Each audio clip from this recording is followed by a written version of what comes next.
ناظرین کرام، آج ایک افسوسناک خبر آپ کے ساتھ شیئر کر رہا ہوں۔ شاعر ختم نبوت، ہر دل عزیز شخصیت حضرت سید سلمان گیلانی رحمۃ اللہ علیہ اس دنیا سے رخصت ہو گئے۔ انا للہ و انا الیہ راجعون۔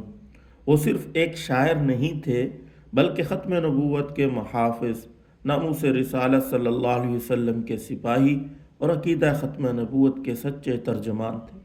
ان کی شاعری میں عشق رسول کی خوشبو تھی، عقیدے کی پختگی تھی اور امت کے لیے درد تھا۔ ایسے لوگ دنیا سے چلے جاتے ہیں مگر ان کے الفاظ زندہ رہتے ہیں، ان کی آواز خاموش ہو گئی مگر ان کا پیغام باقی ہے۔ آج ہمیں سوچنا ہوگا، کیا ہم نے اپنے عقیدے کو اتنی مضبوطی سے تھاما ہوا ہے؟ کیا ہم نے ختم نبوت کے تحفظ کے لیے اپنا کردار ادا کیا ہے؟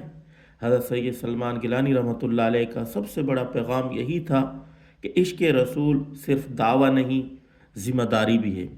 اللہ تعالیٰ انہیں جنت الفردوس میں اعلیٰ مقام عطا فرمائے، ان کی لغزشوں کو معاف فرمائے اور ہمیں ان کے نقش قدم پر چلنے کی اللہ توفیق عطا فرمائے۔ آپ سب سے گزارش ہے، ان کے لیے دعائے مغفرت کریں، سورۃ فاتحہ پڑھ کر ایصال ثواب کریں۔